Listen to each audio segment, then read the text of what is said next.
What is your background in radiology journalism, and what sparked your interest in it?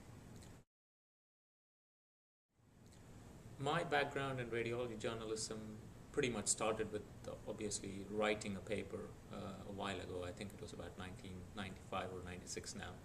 And over a period of time, I started reviewing papers for lots of journals.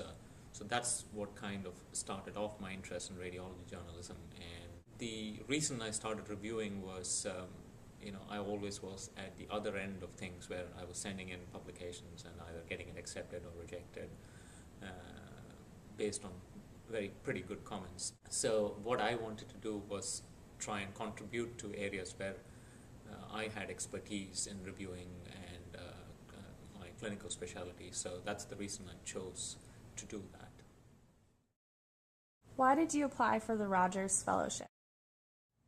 The Rogers Fellowship description feedback I'd heard from the past Rogers and Figley Fellowship has been excellent, and the kind of experience they got was very satisfying according to them, and that's the reason I applied for it, to try and understand what goes on behind the scenes at a publishing office, and from the editor-in-chief's perspective, from the section editor's perspective, from the reviewer's perspective, and from the staff who actually process manuscripts right from the day it arrives to the time it actually goes out in print.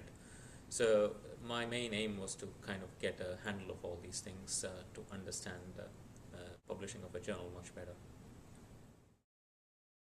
What have you found to be the main challenges to medical writing?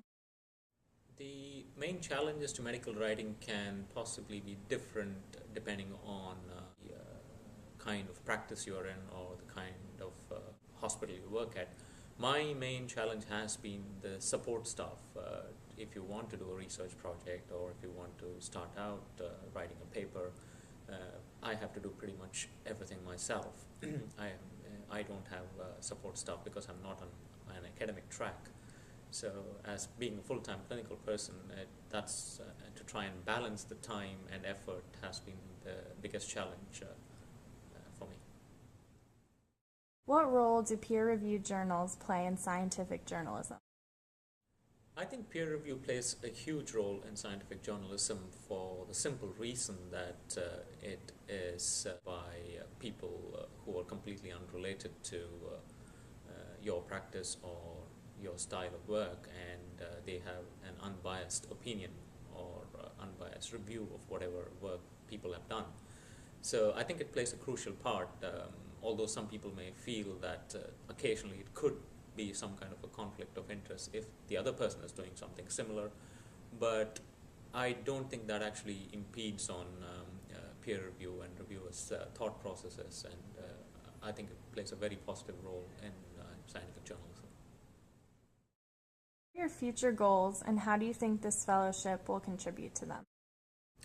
My future goals as far as publishing and reviewing and editing goes is to try and contribute as much as possible to the major radiology scientific journals, and more importantly is to share the knowledge I gain from this fellowship from different people with my colleagues around me and the people I come across, and more crucially with the future of what radiologists are going to be, especially the residents and fellows I work with.